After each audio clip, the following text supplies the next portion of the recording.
and welcome to The Talon, the last edition of The Talon for the 2016 school year. I'm your host, TJ Hartnett, alongside Kevin Gendron and Michael Stannish for the final edition for both Kevin and Mike, as they will graduate from the Heights in just a few weeks, which is scary to say. But to start it off, I'm wearing this nice casual wear to honor Kevin today. Kevin, you want to talk a little about the casual Friday that we got going on here? Yeah, so whenever Stannish and I would host together, he'd always come dressed to the nines, full suit, socks on, dress shoes. I'd come in, shirt and tie, sometimes a jacket, sometimes not. I'd probably have shorts on because you usually can't see what's underneath the table, stay comfy. So I was running around today, couldn't get back to get it on. I figured it was perfect that I'd show up in a t-shirt today. Probably my most casual of all, sweatpants, Nikes on, so we're doing all right. Stannish, what are you wearing today as if you're on the red carpet?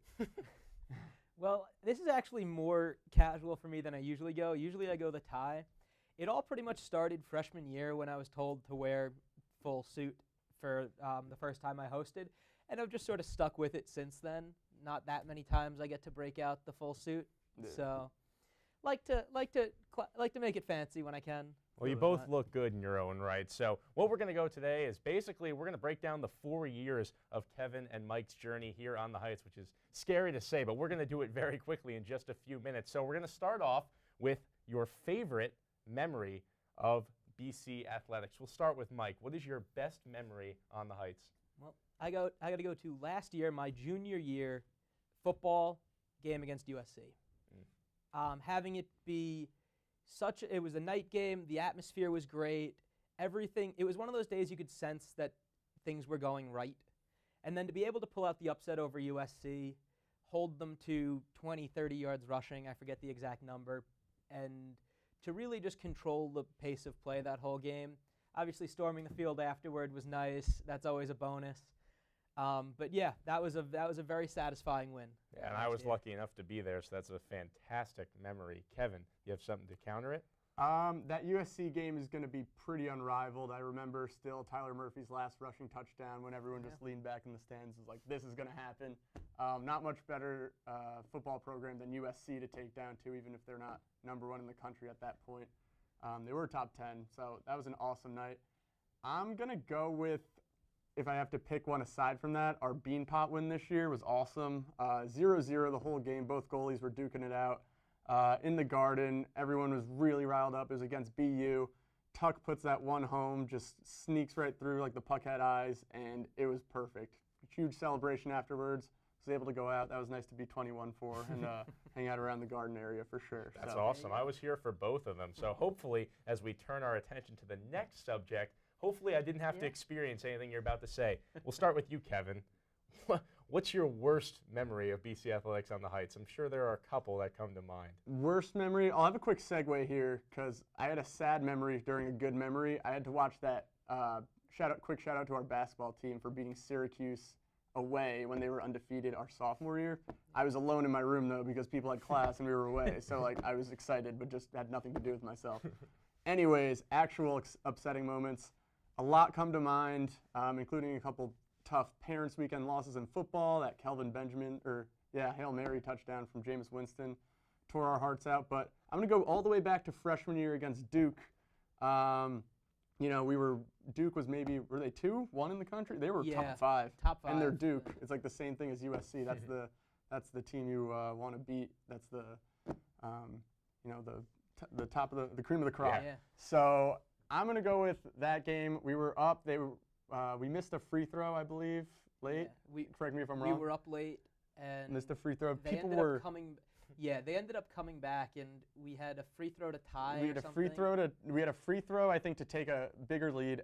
We ended up having the last shot. I remember they were moving everyone in. We were on ESPN. We were down on the court, ready to charge. We were down 62-61, I believe the score was. You can fact check me on that one. And Olivier had a last-second shot, and it just went a little bit right, and it was just pretty disappointing. That's unfortunate, and it's terrible that you had to bring everyone into that. Everyone was there. The security, everyone was down on the court. They were organizing how to storm the court, which just at least to me, not the thing you do. No. You can't plan out a win, especially against a team like Duke.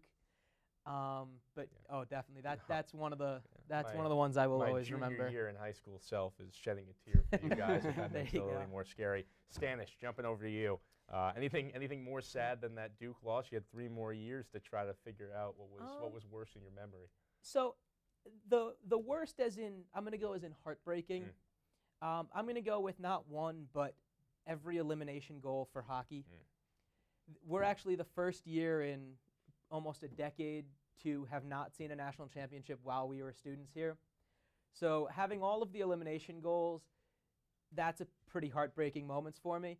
I mean, that being said, though, the hockey team has been so great these 4 years to even get ourselves into that point where losing in the Frozen Four and making it to the NCAA tournament all 4 years, that is obviously a great experience, and being able to go to those games in the regular season was nice. But it does always hurt a little bit for that, your season's done moment, and especially senior year, knowing, oh wow, now I'm out of years. Yeah, that's it. So Yeah. I gotta wish you luck for next year. And we had to see the banner raised right in front of our Yeah, eyes. that's true. Coming in freshman year, the banner was raised our first hockey game. So we're like, great, we got 4 years. We got to win one of these suckers. Exactly. No dice, but Man. definitely some That's exciting shedding moments from some the hockey tear. team. If I'm gonna jump in, I'm gonna say the Pinstripe Bowl is my worst memory. I mean, I've Yeah. only had 2 years of BC athletics, so it could get worse. Yeah. I don't know. I'm praying it doesn't. Let's just say we'll come back to this tape in 2 years, There you and, go. and hopefully the Pinstripe Reevaluate. Bowl sound Yeah. feels as my Tell worst. yourself But those bowl games don't matter, but oh that no, one they going do. to OT. They do. Yeah. They and, do.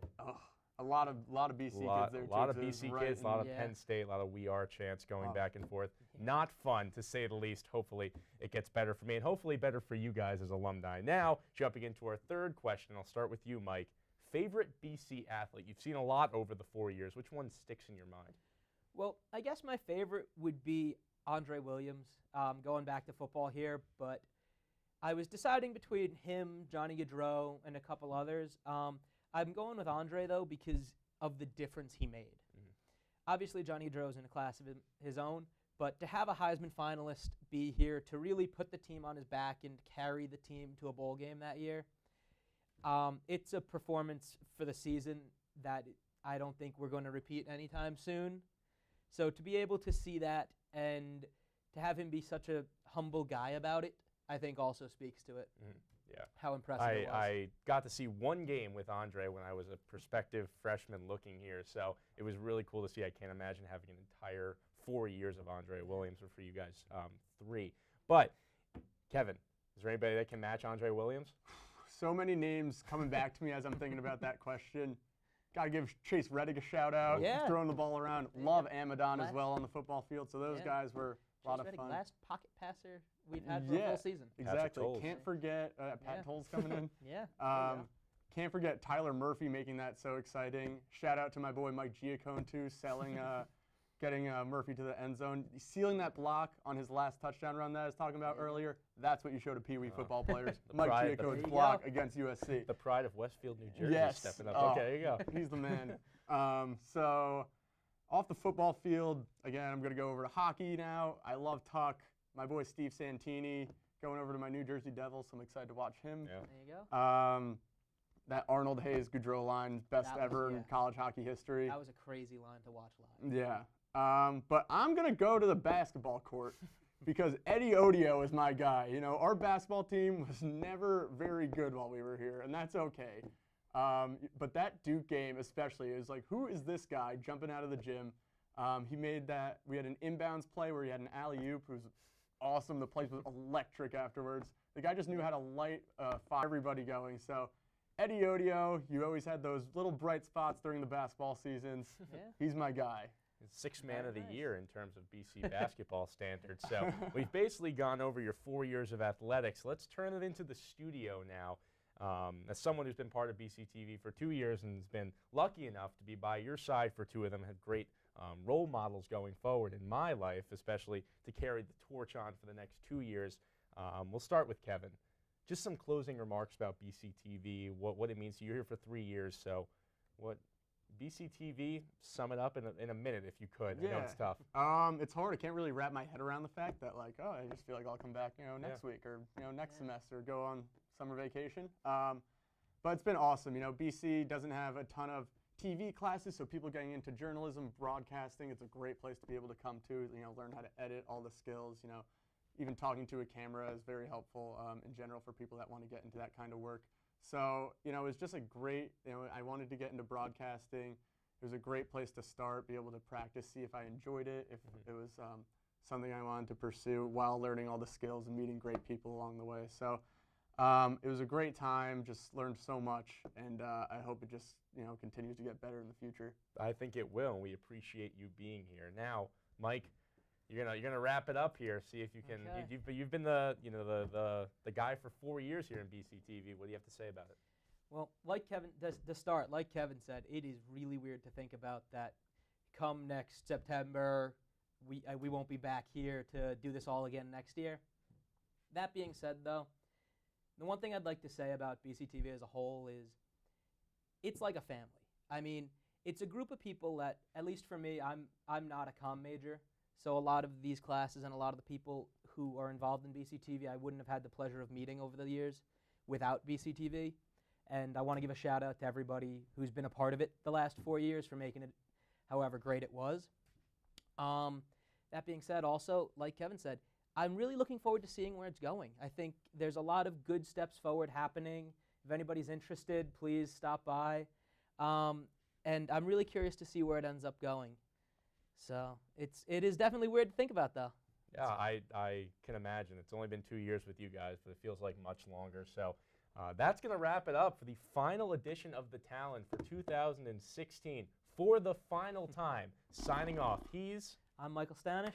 I'm Kevin Gendron. We will see you in the fall of 2016. Thank you for joining us and for your viewership this entire year.